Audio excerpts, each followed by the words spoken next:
प्यारे बच्चों, अगर आप भारत के मैदानी भागों में रहते हैं और सड़क पर कभी जा रहे हों, तो क्या कभी आपने कुछ ऐसे समुदायों को पलायन करते देखा है जो अपने साथ अपने पशुओं को ले जा रहे हों?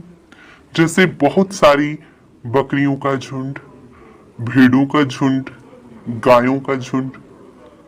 प्यारे बच्चों, इस तरीके के ये समुदाय अक्सर मौसम बदलने के साथ पहाड़ी इलाकों से मैदानी इलाकों की ओर पलायन करते हैं और एक जगह से दूसरी जगह पर पलायन करने की वजह से इन्हें हम खानाबदोश के नाम से जानते हैं। प्यारे बच्चों, कभी कभी आपने पुरानी फिल्मों या नाटकों में जंगल के भीतरी भागों में रहने वाले लोगों की जिंदगी को भी देखा होगा, जिन्हें अक्सर जनजातियों के नाम से जाना जाता है। और आप सभी, मैं भी उसमें शामिल हूं, हम जहां पर रहते हैं, जहां हमारा घर होता है, उसे हम अपना स्थायी निवास मानते हैं। क्यों मानते हैं भला? क्योंकि हम वहां रहते हैं, स्थायी तौर पर रहते हैं। प्रिय बच्चों, आज का जो हमारा विषय है वो भी इन्हीं से जुड़ा हुआ है।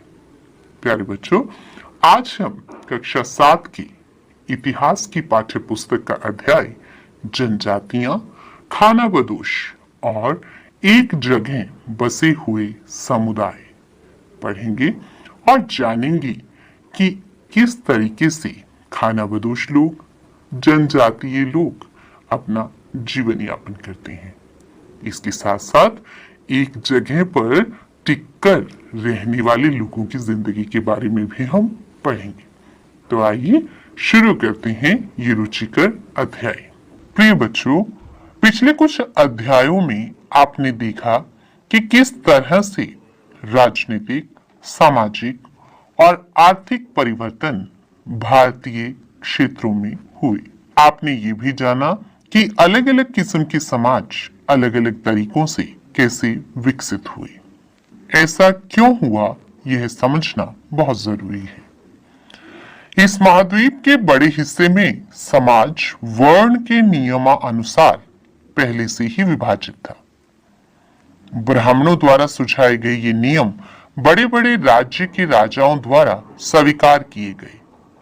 इससे उच्च और नीच और अमीर और गरीब के बीच फासला बढ़ता गया। प्यारे बच्चों, इस समाज से परे एक और समाज था जिसे जनजातीय समाज के नाम से जाना जाता था। जनजातीय समाज क्या था? उपमहाद्वीप में कई ऐसे समाज थे जो ब्राह्मणों द्वारा सुझाए गए सामाजिक नियमों और कर्म कांडों को नहीं मानते थे और न ही असमान वर्गों में विभाजित थे। ऐसे समाजों को जनजातीय समाज कहा जाता था। प्रत्येक जनजाति के सदस्य नातेदारी के बंधन से जुड़े होते थे। कई जनजातियां खेती से अपना जीविका उपार्जन करती थी। कुछ दूसरी जनजातियों के लोग शिकारी, संग्राहक या पशुपालक थे। प्राय वे अपने निवास स्थान के प्राकृतिक संसाधनों का पूरा इस्तेमाल करने के लिए इन गतिविधियों का मिला जुला रूप अपनाते थे। कुछ जनजातियां खानाबदोश थी। प्यारे बच्चों, खानाबदोश शब्द का अर्थ समझते हैं। भोजन, पानी और काम की तलाश में एक स्थान से दूसरे स्थान पर घूमने वाले लोगों को खानाबदोश कहा जाता था। ये जनजातीय समूह संयुक्त रूप से भूमि और चरागाहों पर नियंत्रण रखते थे और अपने खुद के बनाए नियमों के आधार पर परिवारों के बीच इनका बंटवारा करते थे। इस उपमहाद्वीप के विभिन्न हिस्सों में कई बड़ी जनजातियां फली और फूली। सामान्यतः ये जंगलों, पहाड़ों, रेगिस्तानों और दूसरी दुर्गम जगहों पर निवास करती थी। कभी कभी जाति विभाजन पर आधारित अधिक शक्तिशाली समाजों के साथ उनका टकराव होता था। कई मायनों में इन जनजातियों ने अपनी आजादी को बरकरार रखा और अपनी अलहदा संस्कृति को बचाया। लेकिन जाति आधारित और जनजातीय समाज दोनों अपनी विविध किस्म की जरूरतों के लिए एक दूसरे पर निर्भर भी रहे। टकराव और निर्भरता के इस संबंध ने दोनों तरह के समाजों का धीरे धीरे बदलाव का काम भी शुरू किया। प्रिय बच्चों, आइए अब जानते हैं जनजातीय लोग कौन थे। समकालीन इतिहासकारों और मुसाफिरों ने जनजातियों के बारे में बहुत कम जानकारी दी है। कुछ अपवादों को अगर छोड़ दें तो जनजातीय लोग भी लिखित दस्तावेज नहीं रखते थे। प्यारे बच्चों, बहुत समझने वाली बात है कि इन जनजातीय लोगों का कोई भी इतिहास लिखित रूप में उपलब्ध नहीं है, लेकिन समृद्ध रीति रिवाजों और वाचिक और मौखिक परंपराओं का वे संरक्षण करते थे। ये परंपराएं हर नई पीढ़ी को विरासत में मिलती थी। आज के इतिहासकार जनजातियों का इतिहास लिखने के लिए इन वाचिक परंपराओं का इस्तेमाल करते थे। जनजातीय लोग भारत के लगभग हर क्षेत्र में पाए जाते थे। किसी भी एक जनजाति का इलाका और समय के साथ साथ बदलता रहता था। कुछ शक्तिशाली जनजातियों का बड़े इलाकों पर नियंत्रण था। पंजाब में खोखर जनजाति, प्यारे बच्चों ध्यान से समझिएगा, इस जनजाति का नाम है खोखर जनजाति। 13वीं और 14वीं सदी के दौरान बहुत प्रभावशाली थी। यहां बाद में गख्खर लोग ज्यादा महत्वपूर्ण हो गए। उनके मुखिया कमाल खान गख्खर को बादशाह अकबर ने मनसबदार बनाया था। मुल्तान और सिंध के मुगलों के द्वारा अधीन कर लिए जाने के बाद लंगाह और अरघुन लोगों का प्रभुत्व अत्यंत विस्तृत क्षेत्र पर था। उत्तर पश्चिम में एक और विशाल और शक्तिशाली जनजाति थी जिसका नाम था बलूच। ये लोग अलग अलग मुखियों वाले कई छोटे छोटे कुलों में बटे हुए थे। पश्चिमी हिमालय में गडरियों की एक जनजाति थी। प्यारे बच्चों, गडरियों का मतलब समझते हैं आप? जो भेड़ बकरियां चराती हैं और अक्सर ये पहाड़ी इलाकों में रहते हैं और ज्यादा ठंड की स्थिति में मैदानी इलाकों की ओर कूच कर जाते हैं। उपमहाद्वीप के सुदूर उत्तर पूर्वी भाग में भी नागा, अहोम और कई दूसरी जनजातियों का पूरी तरह से प्रभुत्व था। मौजूदा बिहार और झारखंड के कई इलाकों में 12वीं सदी तक चैर और सरदार शाहियों का उदय हो चुका था। बादशाह अकबर के प्रसिद्ध सेनापति राजा मानसिंह ने 1591 में चैर लोगों पर हमला किया और उन्हें परास्त कर दिया। उन्हें लूटकर अच्छा खासा माल इकट्ठा किया गया, लेकिन वो पूरी तरह अधीन नहीं बनाई गई। औरंगजेब के समय से मुगल सेनाओं ने चैर लोगों के कई किलों पर कब्जा किया और इस जनजाति को अपना अधीनस्थ बना लिया। इस क्षेत्र में रहने वाली महत्वपूर्ण जनजातियों में मुंडा और संथाल थे। यद्यपि ये उड़ीसा और बंगाल में भी रहते थे। भीलों की बड़ी जनजाति पश्चिमी और मध्य भारत में फैली हुई थी। 16वीं सदी का अंत आते आते उनमें से कई एक जगह बसे हुए खेतीहर और यहाँ तक कि जमींदार बन चुके थे।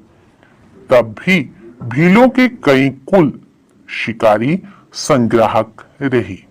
मौजूदा छत्तीसगढ़, मध्य प्रदेश, महाराष्ट्र और आंध्र प्रदेश के गौंड लोग भारी तादाद में फैले हुए थे।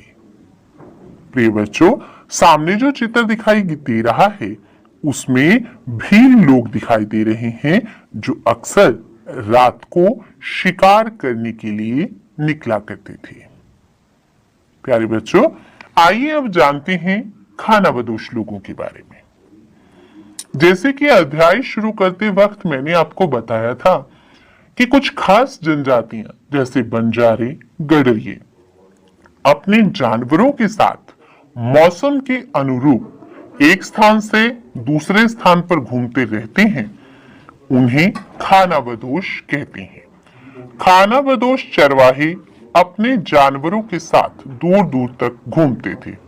उनका जीवन दूध और अन्य पशुचारी उत्पादों पर निर्भर था। वे खेतीहर गृहस्थों से अनाज, कपड़े, बर्तन और ऐसी ही चीजों के लिए ऊन, घी इत्यादि का विनिमय भी करते थे। प्रिय बच्चों, विनिमय शब्द में उलझना नहीं है। विनिमय का अर्थ है कुछ देकर दूसरी वस्तु ले लेना, अर्थात बदलाव करना। पैसे देकर सामान खरीदने से पहले भारत में वस्तु विनिमय परंपरा लागू थी। कुछ खानाबदोश अपने जानवरों पर सामानों की ढुलाई का काम भी करते हैं। एक जगह से दूसरी जगह आते जाते वे सामानों की खरीद फरोख्त भी करते हैं। बंजारा लोग सबसे महत्वपूर्ण व्यापारी खानाबदोश थे। उनका कारवा टांडा कहलाता था। प्यारे बच्चों, टेलीविजन पर बहुत सारे पिक्चर्स और बहुत सारे नाटकों में आपने बंजारा लोगों की जिंदगी को देखा होगा। ये लोग बैलगाड़ियों पर एक स्थान से दूसरे स्थान पर अनाज, माल या स्वयं निर्मित किए गए लोहे के सामान की ढुलाई भी करते हैं। सैन्य अभियानों के दौरान यही बंजारा लोग मुगल सेना के लिए खाद्यान्नों की ढुलाई का काम किया करते थे। ये पशुचारी जनजातियां मवेशी, घोड़े जैसे जानवरों को पालने पोसने और संपन्न लोगों के हाथ उन्हें बेचने का काम भी करते थे। छोटे मोटे फेरी वालों की विभिन्न जातियां भी एक गांव से दूसरे गांव का भ्रमण किया करती थी। ये लोग रस्सी, सरकंडे से बनी चीजें, फूस से बनी चटाई, मोटे बोरे जैसा माल बनाते और बेचते थे। कभी कभी भिक्षुक लोग भी घुमंतु सौदागरों का काम करते थे। प्यारे बच्चों, आइए अब थोड़ा पढ़ते हैं बदलते समाज के बारे में कि कौन कौन सी नई जातियां और श्रेणियां समाज में बदलाव के साथ आई। जैसे जैसे अर्थव्यवस्था और समाज में जरूरतें बढ़ती गई, नए हुनर वाले लोगों की आवश्यकता पड़ी। वर्णों के भीतर छोटी छोटी जातियां उभरने लगी। उदाहरण के लिए ब्राह्मणों के बीच नई जातियां सामने आई। दूसरी ओर कई जनजातियां और सामाजिक समूहों को जाति विभाजित समाज में शामिल किया गया और उन्हें जातियों का दर्जा दे दिया गया। विशेषज्ञता प्राप्त शिल्पियों, सुनार, लोहार, बढ़ई और राजमिस्त्री को भी ब्राह्मणों द्वारा जातियों के रूप में मान्यता दे दी गई। वर्ण की बजाय जाति समाज में संगठन का आधार बनी। 11वीं और 12वीं सदी तक क्षत्रियों के बीच नए राजपूतों की ताकत में काफी इजाफा हुआ। क्षत्रियों की जो विभिन्न जातियां थी उनमें हूण, चंदेल, चालुक्य प्रमुख थे। इनमें से पहले जनजातियों में आते थे और बाद में कुल राजपूत मान लिए गए। धीरे धीरे उन्होंने पुराने शासकों की जगह ले ली। प्यारे बच्चों, शासकों के रूप में राजपूत गोत्रों के उदय के उदाहरण का जनजातीय लोगों ने निम्न बिंदुओं के आधार पर अनुसरण किया। उसमें पहला है, ब्राह्मणों के समर्थन से कई जनजातियां धीरे धीरे जाति व्यवस्था का भाग बन गई। जनजातियों की बहुसंख्यक आबादी समाज की छोटी जातियों में भी अपना स्थान बना पाई। और तीसरा, पंजाब, सिंध और उत्तर पश्चिमी सीमावर्ती शक्तिशाली जनजातियों ने पहले ही इस्लाम को अपना लिया था, इसलिए वे जाति व्यवस्था को नकारती रही। इन क्षेत्रों में सनातनी हिंदू धर्म के द्वारा बताई गई असमान सामाजिक व्यवस्था को स्वीकार नहीं किया गया। प्यारे बच्चों, आइए इन जनजातियों को थोड़ा विस्तार पूर्वक पढ़ते हैं। इन जनजातियों में सबसे प्रमुख थी गोंड। गोंड जनजाति गोंडवाना के विशाल प्रदेश में रहती थी। ये लोग स्थान बदल बदल कर खेती करते थे। और ऐसी खेती को किस नाम से जाना जाता है? जी हाँ, ऐसी खेती को हम कहते हैं स्थानांतरीय खेती। यानी किसी वन प्रांत के पेड़ों और झाड़ियों को पहले काटा या जलाया जाता है, उसकी राख में ही फसल बो दी जाती है, और जब यह जमीन अपनी उर्वरता खो देती है, तब जमीन का कोई दूसरा टुकड़ा साफ कर लिया जाता है। और गोंड जाति इसी तरह से स्थानांतरीय कृषि पर आधारित थी। अगर गोंड जाति की प्रशासनिक व्यवस्था की बात कीजिए तो गोंड जनजाति के बड़े बड़े सरदार छोटे सरदारों को अपने अधीन करने लगे थे। राज्य गढ़ों में विभाजित था। हर गढ़ किसी विशेष गोंड कुल के अधीन था। ये कुल पुनः 84 गांव की इकाइयों में विभाजित थे। इन्हें 84 कहा जाता था। 84 का उपविभाजन बरहौतों में होता था। बरहौत 12-12 गांव को मिलाकर बनते थे। आइए जानते हैं अहोम जाति के बारे में। अहोम लोग आधुनिक म्यांमार, जिसे बर्मा के नाम से भी जाना जाता है, 13वीं सदी में ब्रह्मपुत्र घाटी में आकर बस गए थे।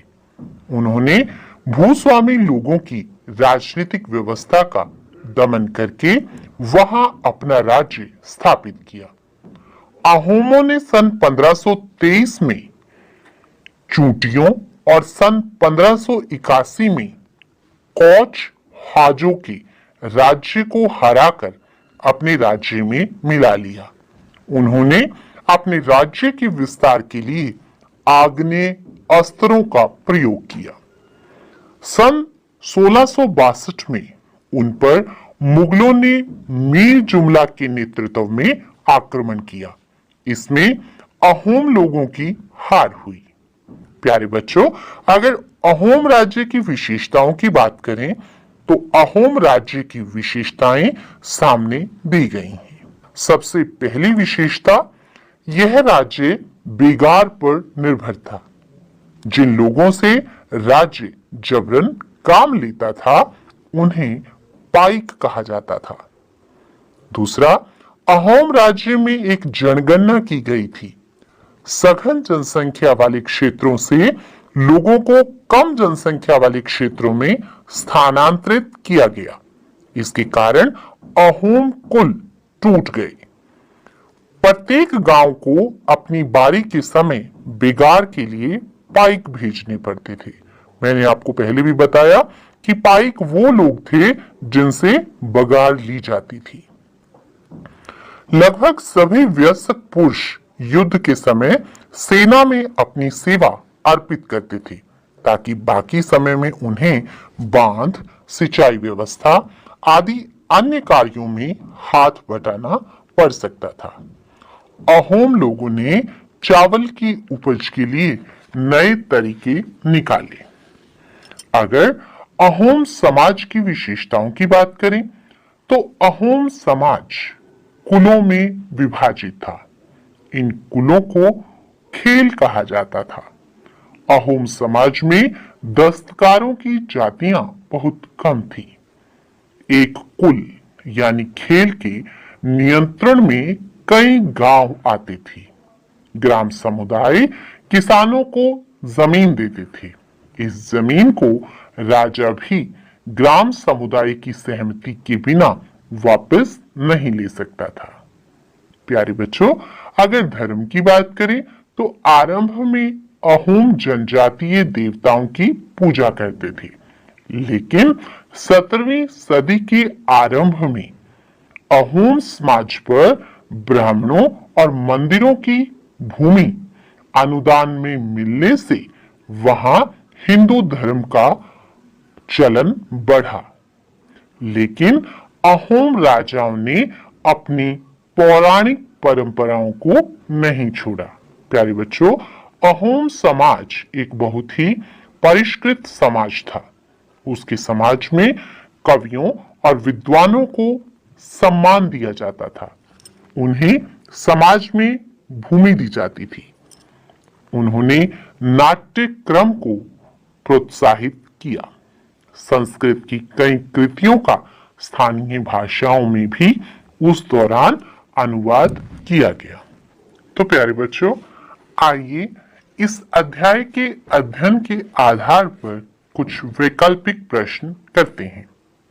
पहला प्रश्न, किस जनजाति का कारवा टांडा कहलाता था? आपके विकल्प हैं चेरों का, भीलों का, बंजारों का या गोंडों का। सही विकल्प है बंजारों का। अगला प्रश्न, खोखर जनजाति भारत की किस प्रांत में रहती थी? आपके विकल्प हैं बंगाल, पंजाब, ओडिशा या महाराष्ट्र। सही विकल्प है पंजाब। अगला प्रश्न, गखर जनजाति की किस मुखिया को अकबर ने मनसबदार बनाया था? आपके विकल्प हैं नुसरत खान, अली खान, कमाल खान या फजल अली। सही विकल्प है कमाल खान। प्रिय बच्चों, अगला प्रश्न, सामने दिए गई किन शासिकाओं में से एक प्रसिद्ध गोंड शासिका थी? आपके विकल्प हैं दुर्गावती, कलावती, अमरावती या प्रेमवती। प्रिय बच्चों, उस गोंड शासिका का नाम है दुर्गावती। अगला प्रश्न, बादशाह अकबर ने प्रसिद्ध सेनापति राज मानसिंह ने चैर लोगों पर कब आक्रमण किया था? 1580 में, 1585 में, 1591 में या 1593 में? सही उत्तर है 1591 में। तो प्यारे बच्चों, देखा आपने कि भारत में कितनी तरह की जनजातियां रहती हैं। आपने विभिन्न जनजातियों की जिंदगी के बारे में भी जाना। आपने खानाबदोश लोगों के बारे में भी जाना कि कैसी जिंदगी ये लोग यापन करते हैं। इस अध्याय के माध्यम से आपने समाज में जो वर्ण व्यवस्था स्थापित की गई थी उसमें कैसे बदलाव आया और कैसे नई जातियों का उदय हुआ, ये भी आपने जाना।